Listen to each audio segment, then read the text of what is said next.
Hello everyone, welcome. This may not be what you expected when you clicked on this video. My name is Bhante Warapanyo.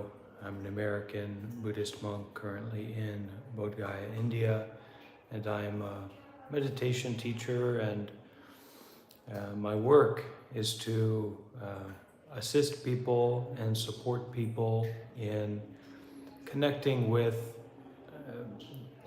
making spiritual development accessible. Spiritual development is kind of a weird thing because it's not really about the body or the mind. It's actually, certainly most people know this who contact spirituality, they know that it's kind of beyond the body, right? But it's also beyond the mind. This makes it difficult to approach and difficult to sustain a spiritual practice in such a way where you can really start to have some success. There is a famous Zen teaching or kind of series of images about how this farmer, this person in this like a person on the spiritual path has to tame the ox, tame the bull to get to the truth, get to the enlightenment. And spiritual practice is very much like this. And you can imagine that taming a bull is no easy feat. A bull is big, strong, has horns, has a certain kind of intelligence to it, even though it's not what we know as a human intelligence. So we have to be quite fearless and serious about broadening our perspective and broadening our point of view when it comes to understanding and practicing spirituality, and then entering into this what we call a spiritual life. It's no easy decision to make, and it's certainly no easy feat to actually start to use the body for the training of the mind, and then through the training of the mind to go beyond the mind, right? To go into the enlightenment, into the freedom. The normal way that we start to approach spiritual life is the same way that we start to approach anything according to our culture, according to our kind of how we've been institutionalized, how we've been brought up in the modern world. And that means that we approach it as a vehicle to get what we want, or rather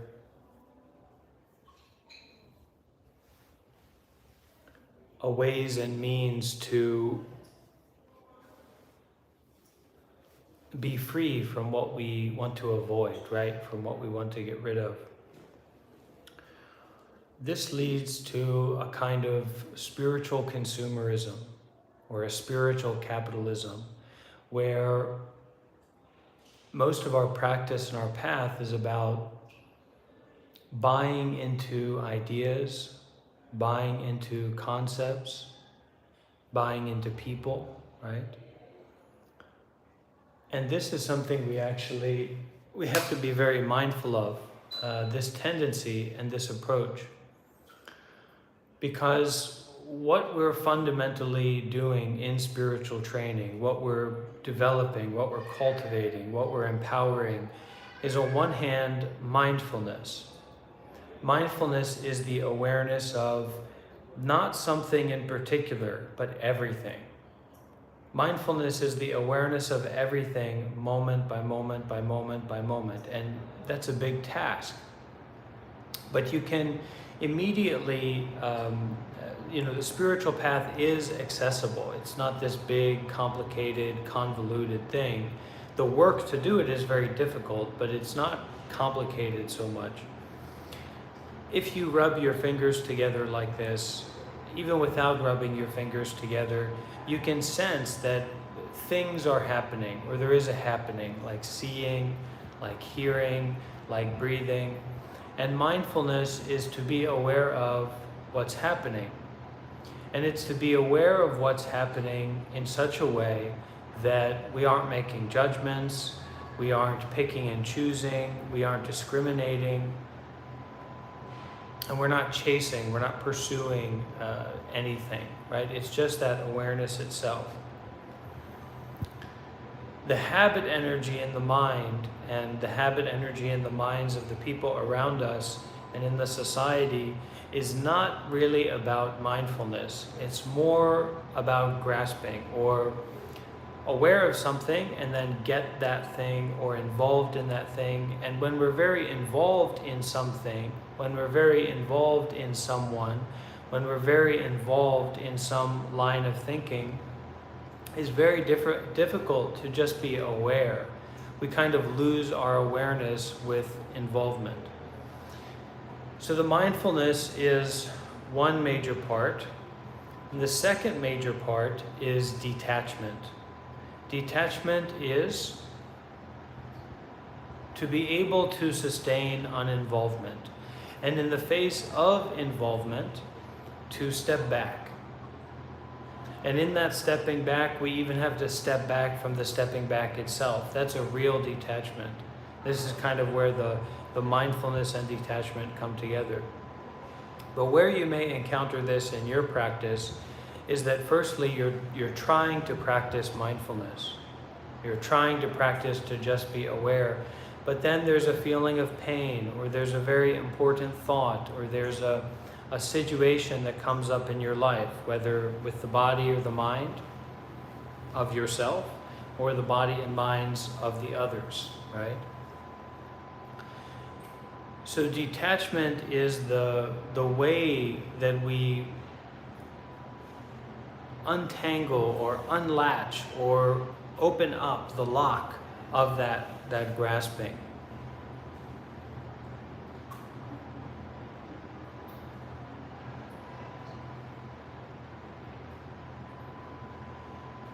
Now, when you develop the power of mindfulness and detachment, that means when you train seriously in the correct way, in the right way, then that power of mindfulness and detachment will develop more and more and more. And it changes your entire perspective about life and people and how you view yourself and how you view the world. It's very dynamic how that power of mindfulness and detachment actually shifts and changes the normal mode of being, the normal way of the mind.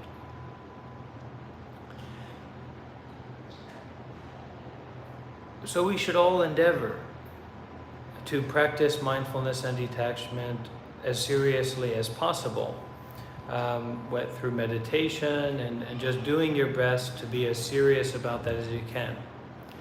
But that is not easy, and because it's not easy, it's not particularly reliable most of the time. So instead of putting spiritual life and spiritual practice into these two boxes, right, of like, spirituality is all about feeling good, it's all about buying into something, it's all about angel talk, or it's all about, some spiritual view that I have about myself and I have about the world. Instead of that box, or the box of, oh, I can't do this, I can't practice meditation seriously, I kind of give up, I have to go focus on something else. The ways and means that we go about sustaining this spiritual life, where we're not putting ourselves into a box, is with generosity and virtue or precepts. And people tend to not want to hear about this, right? Because it's not as normal, or as it's not something to consume, it's not something to eat. We all like to get for ourselves, but usually we don't like to give away. So generosity and precepts, or keeping like this ethical conduct in your life, this is in the framework of doing good deeds. Doing good deeds more and more and more. So we do actions of generosity. We volunteer. We serve. We share our possessions. We share our life. We share our skills with other people to help, right? We use what we have for the others. This is the actions of generosity, actions of giving. And secondly, we take with precision, okay, with precision and sincerity and seriousness, we take on this vow and this commitment to at least follow 5 precepts, 5 ethical guidelines for how to live your life. And I always tell, some of my students and followers, get this if you want to get a face tattoo, or you want to get a tattoo anywhere, get this tattoo. Respect all life, respect the properties of others, so don't steal. Careful speech, mindful speech, don't lie, don't speak harshly, don't gossip, don't talk about just sports and weather and nonsense, useless speech. Be very careful with your sexual energy. Any action that you take that relates to sexual energy, be very mindful, be very careful, be very contemplative about what you're doing, okay? Step by step. Number 5, don't take drugs or intoxicants. You can take medicine. Medicine is okay, but drinking alcohol, getting high on weed, getting yourself intoxicated, if we're serious about the spiritual life, we want to follow these 5 precepts, and it's gonna create a foundation for development moving forward, for serious development, to get to the enlightenment, right? So that's don't kill, don't steal, be very careful about your speech, don't lie, don't speak harshly, be very careful about your sexual energy, to not harm yourself, to not harm others, and don't take intoxicants, don't become intoxicated. Alcohol and weed are big ones. So that lesson, that pointer really gives you the foundational directive for how to seriously get your spiritual journey started, get your chakras revved up, get all the juice flowing, right? Is doing those actions of generosity, doing those good deeds more and more, and finding out what that means for you is kind of a part of the fun, right?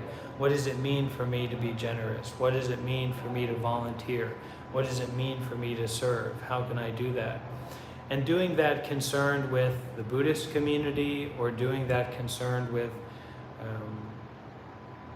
a spiritual community, even better.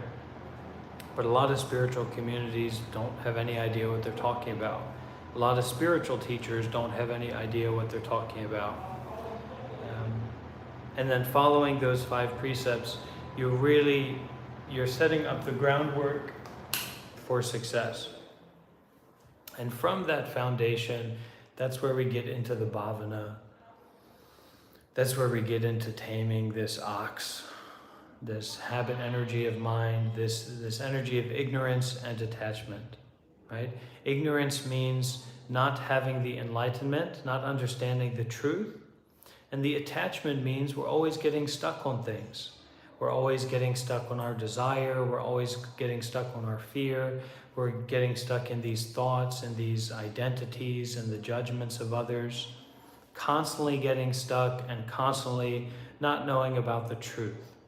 So the answer to that ignorance and attachment is mindfulness and detachment.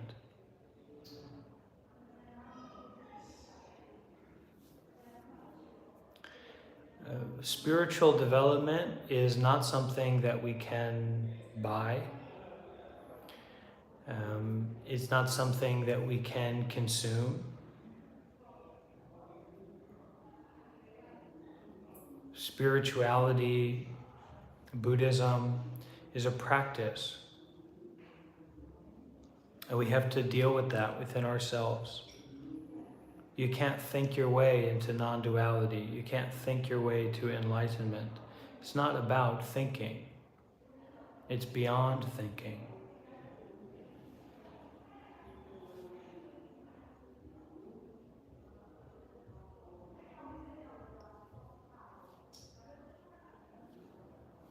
And spend some time together in meditation.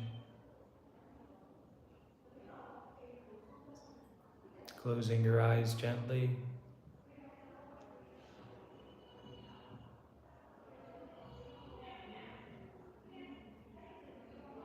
Aware of breathing. whatever way that the breath is, aware of that breathing. No control, no not control, just wherever the breathing is.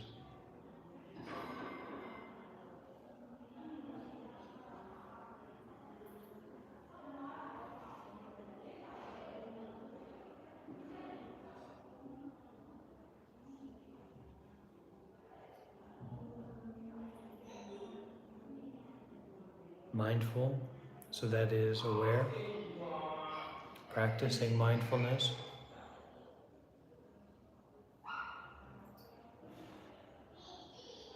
And practicing detachment. That means whatever you get attached to, whatever you get stuck on, involved with, just aware of it.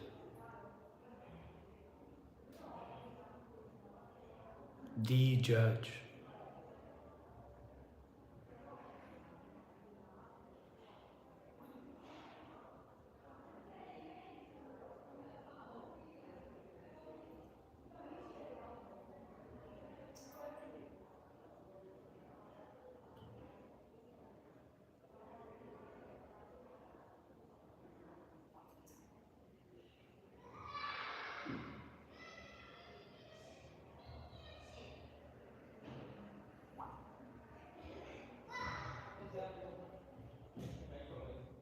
Drop the importance given to the thinking mind. Even though the thinking mind may be there, may even be yelling and kicking and screaming through the meditation practice,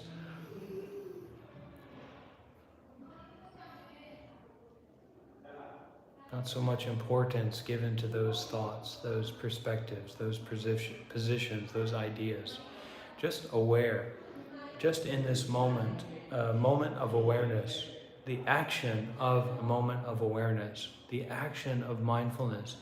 And detach is to derail the train of habitual activity, to derail the train of being someone, doing something, having an idea about what's going on in your life, going from thing to thing, looking at this, looking at that. Detachment is to break that game of going from this to that to this to that.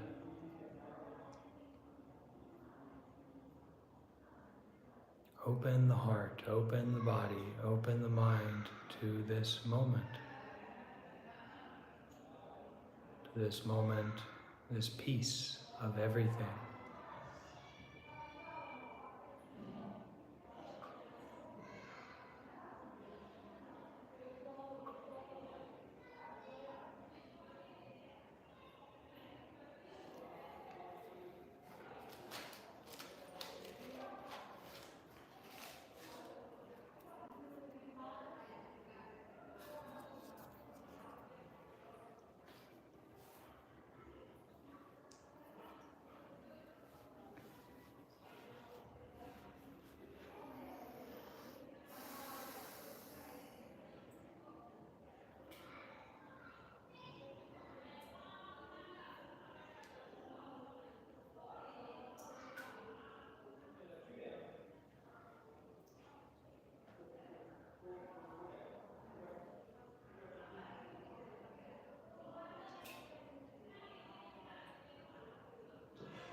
Peacefulness requires letting go.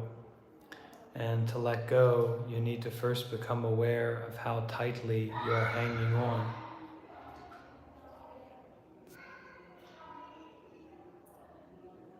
And becoming aware of how tightly we are hanging on to the body, to feelings, to thoughts, to judgments, can be very uncomfortable at first. And we need a certain sense of bravery to face that uncomfortableness.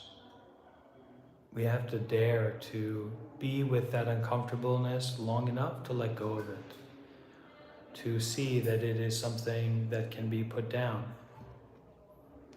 that the power button on the computer works, but you have to hold it in long enough to restart it or to turn it on or to turn it off, whatever you feel is most energetically important to you right now. You have to hold it in.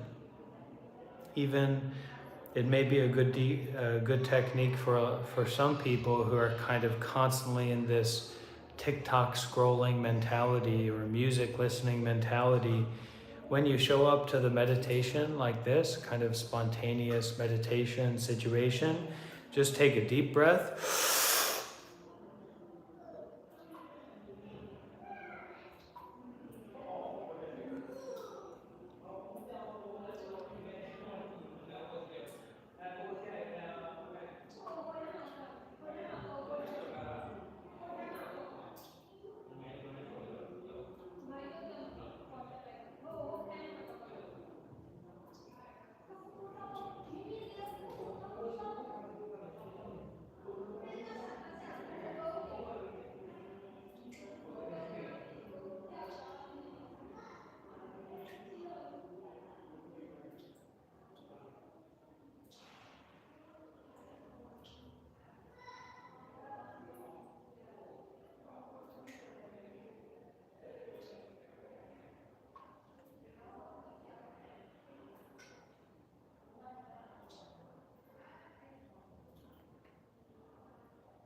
Thoughts are temporary,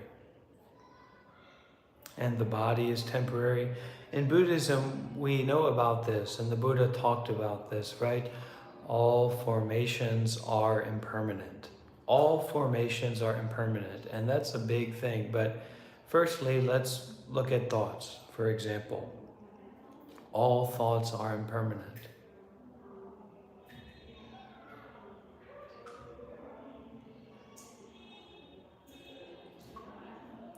Similarly to how we may study an animal, right? Some people may be zoologists, or they may be interested in studying baboons in New Guinea, for example. So, and people know that that's real, right? To study the behavior of an animal or the behavior of a being. You can't just go there and click the remote and download the study of this animal. You have to go there and wait. You have to show up and sit.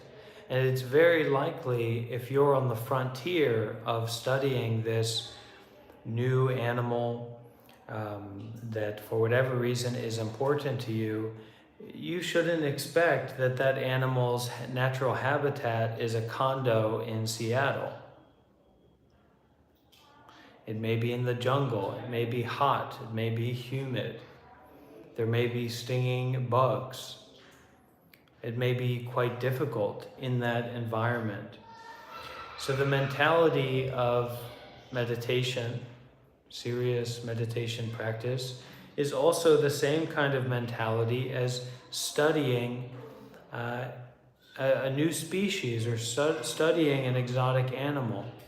And what we're actually doing here when we stop long enough to be aware and not to just get attached to that merry-go-round of things and places and ideas and pulls us away. If we can stop long enough to examine what's happening, then we will find that actually we are studying the mind. We are studying our own mind. And we study the mind with mindfulness and detachment. If we do not have the power of detachment, or if we do not understand the importance of this teaching, then we always stay on the surface level of the mind, because this thought is connected to that thought, is connected to that thought, etc. So we're always on the surface level of the mind. It's only when we can let go of these thoughts, when we can detach from what we're experiencing, that we can go deeper and deeper and deeper into the mind.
Okay, any questions?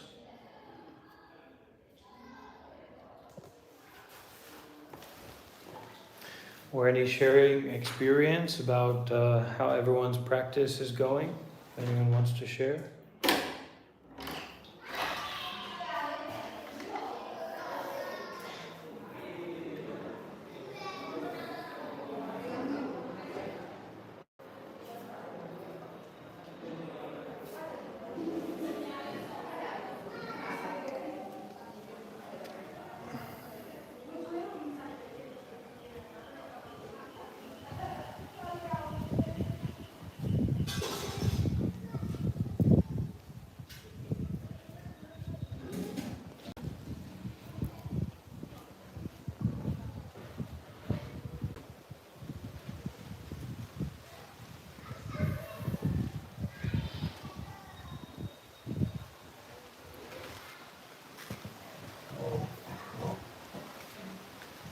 Welcome everyone. Please feel free to ask your questions that you may have.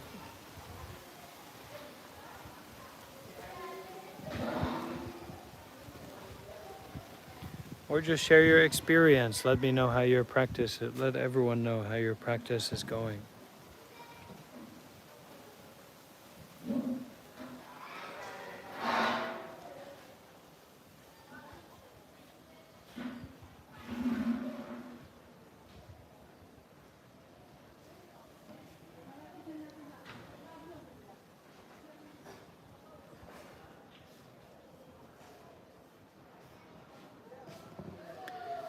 Yeah, it's really wonderful when we have a connection with a particular spiritual teacher, because then we can kind of like when we're in love with someone, we can key into their emotional state, we can key into their mind state, because we feel that sense of attachment.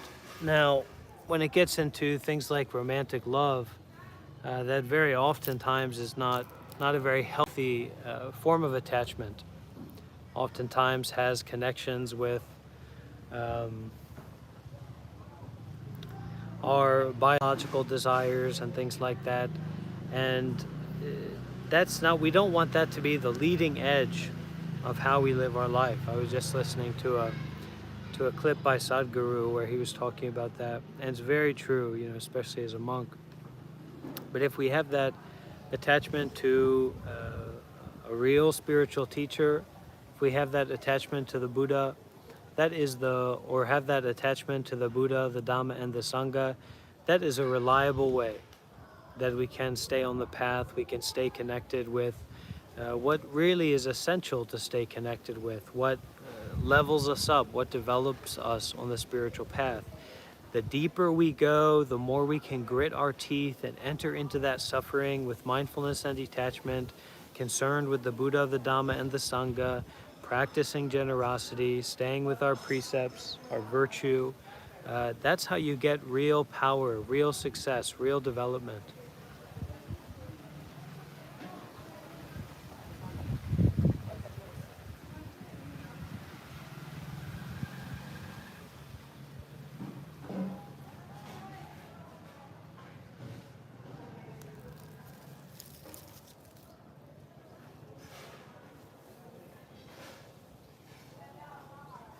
This kind of development is worth a lot more than financial development or, other kinds of development that you can imagine.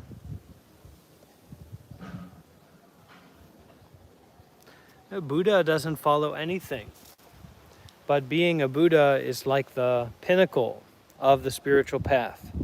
The ultimate of the spiritual path, having the true and the final enlightenment. So don't fixate on being number one in the world. Don't fixate being best in the world, but fixate on really opening your heart up to the Buddha, the Dhamma, and the Sangha, to this path and the community that is serious about this path. I always, I love this analogy, and it's more and more true as time goes by.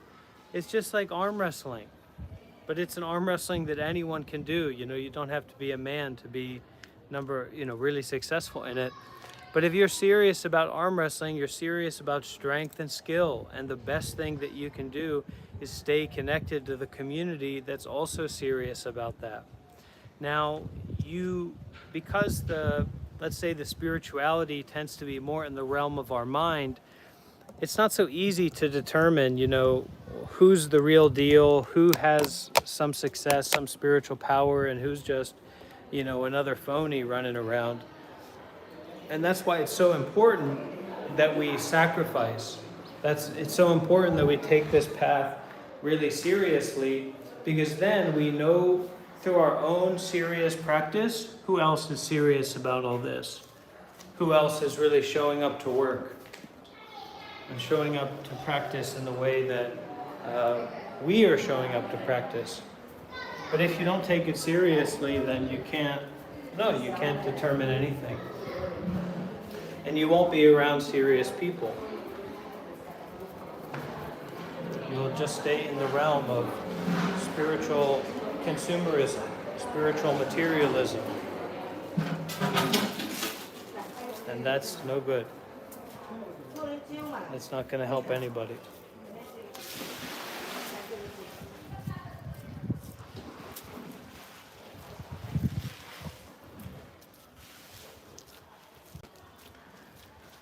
There's a lot of misinformation out there about spirituality where it's presented as this kind of feel-good thing.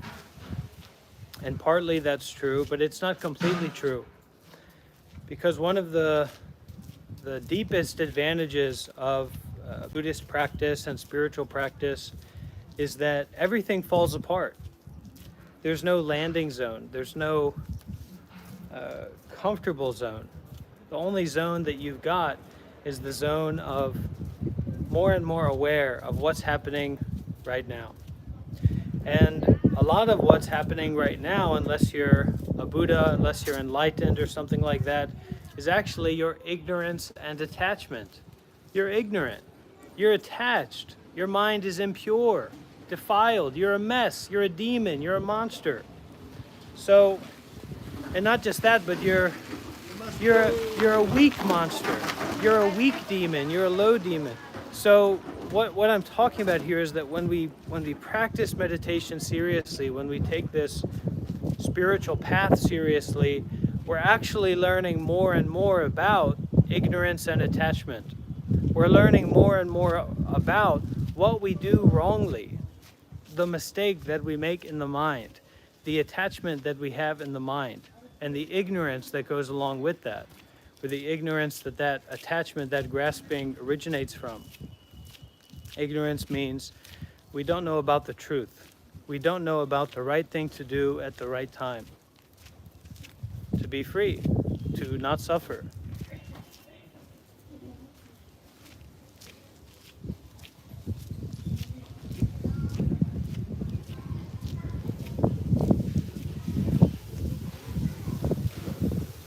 Only through the experience of weakness can strength develop.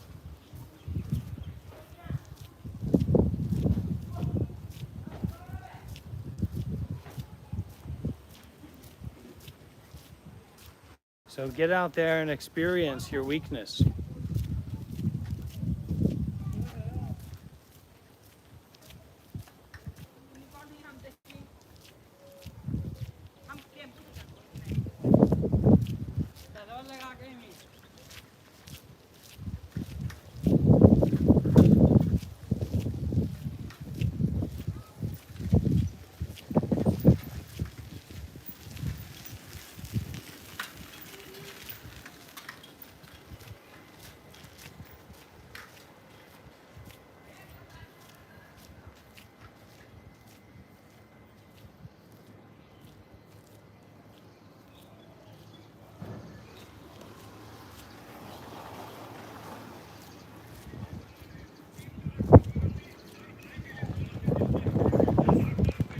From time to time, that is the case, and from time to time, that is not the case.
Do you have big water? Water? Yes. This one, big one.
Tiger कितना वाला है?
Okay, hasta la vista.